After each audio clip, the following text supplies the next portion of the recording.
राम राम मंडळी, सत्य घटनेवर आधारित नवनवीन व्हिडिओजसाठी माझ्या चॅनल क्राईम स्टोरीज मराठीला सबस्क्राईब करायला विसरू नका. चांगला नवरा मिळावा अशी अपेक्षा प्रत्येक स्त्रीला असते. त्यामुळे प्रत्येक महिला उपवास करते, देवपूजा करते, भक्ती करते. त्याचप्रमाणे वटसावित्रीचे सुद्धा उपवास करून नवऱ्याचे आयुष्य वाढवते, जसे की तिच्या नवऱ्याला दीर्घायुष्य लाभो. पण आज या घटनेमध्ये हीच महिला आपल्या नवऱ्याच्या आयुष्याचा शेवट करते. ही घटना ऐकून तुमच्या पायाखालची जमीन सरकल्याशिवाय राहणार नाही.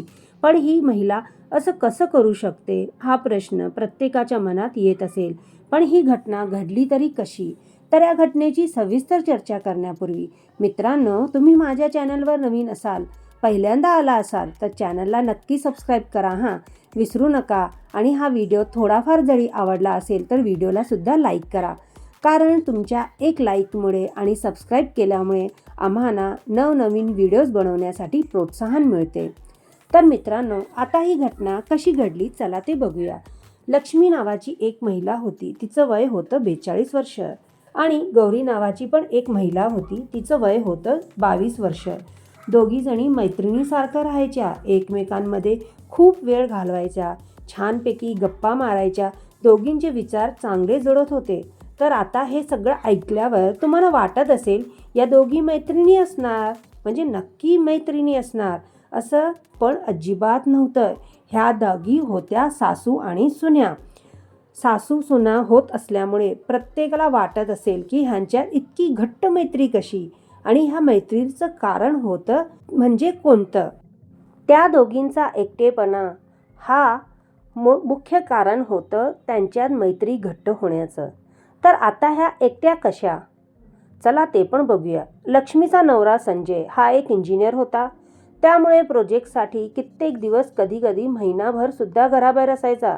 तर गौरीचा नवरा श्रीकांत हा एक आर्किटेक्ट इंजिनियर होता. त्यामुळे ह्याला सुद्धा जिथे प्रोजेक्ट मिळेल तिकडे जावं लागायचं. त्यामुळे तो कितीतरी दिवस, महिनाभर प्रोजेक्ट पूर्ण करण्यासाठी त्याला घराबाहेर राहावं लागत होतं.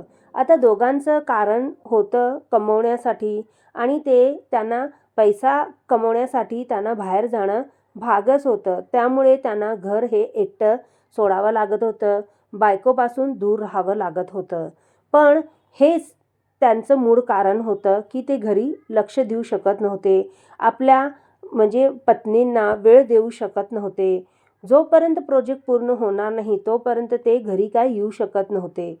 पण घरात एकट्याच महिला आहेत, घर खूप मोठं होतं, घरात कोणत्याही वस्तूची कमी नव्हती, पैसा पण भरपूर होता, आयुष्य आरामाचे सगळे साहित्य घरात उपलब्ध होते. त्यामुळे या दोन्ही महिलांना कोणताही त्रास किंवा टेन्शन म्हटला तरी चालेल, म्हणजे ह्यांना टेन्शन नव्हतं.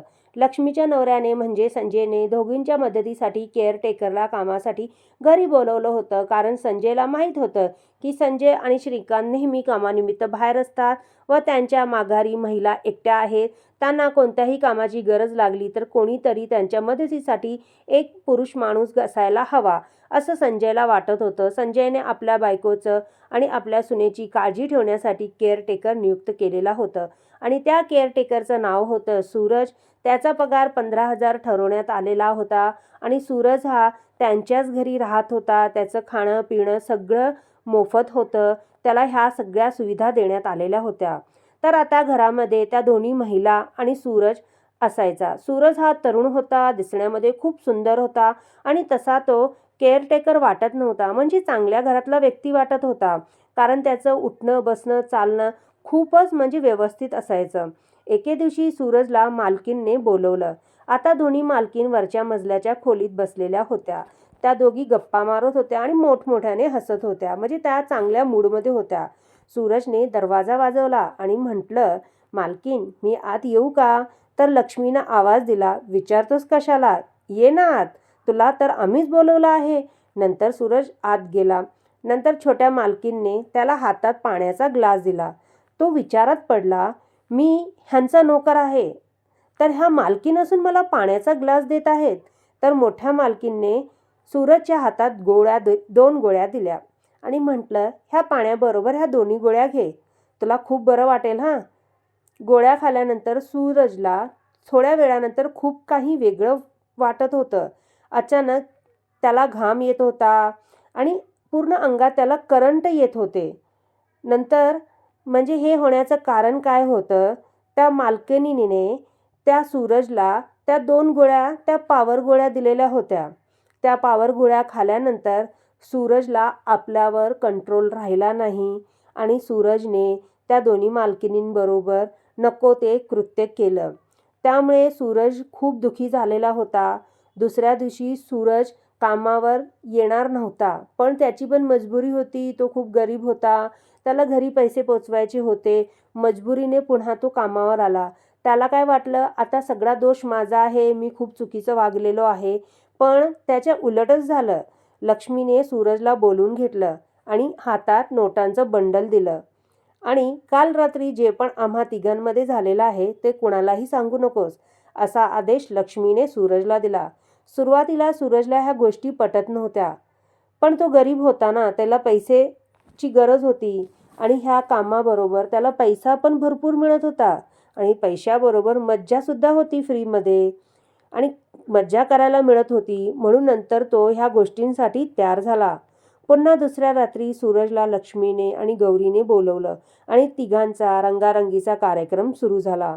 सूरजमुळे आता लक्ष्मीला आणि गौरीला एकटेपणा वाटत नव्हतं, कारण त्यांच्यातला एकटेपणा सूरजने दूर केलेला होता. त्याचबरोबर त्या दोघींच्या ज्या शारीरिक गरजा होत्या तो सूरज पूर्ण करत होता.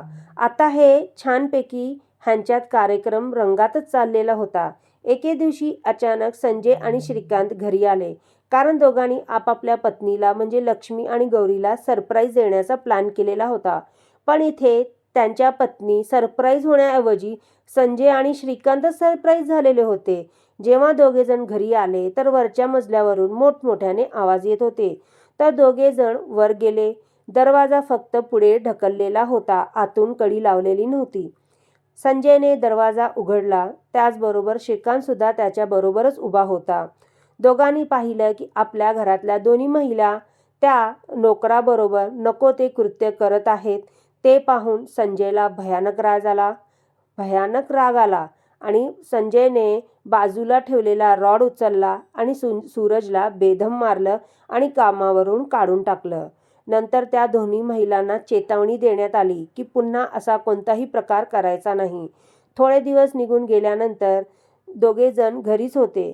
नंतर आपापल्या प्रोजेक्टसाठी संजय आणि श्रीकांतना पुन्हा जाणे भाग होते, कारण त्यांनी जे हाताळलेले प्रोजेक्ट होते पूर्ण करणे गरजेचे होते. आता घरी सूरज पण नव्हता, त्यामुळे लक्ष्मी आणि गौरी पुन्हा एकटे पडल्या. त्यांच्यातला एकटेपणा पुन्हा जसाचा तसाच होता.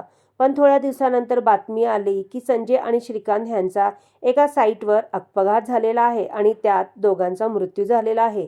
सुरुवातीला त्यांचा मृत्यू नॉर्मल वाटत होता, पण नंतर जेव्हा पोलिसांनी या घटनेची सखोल चौकशी केली तर लक्षात आलं की हे कोणीतरी डाव रचलेला आहे.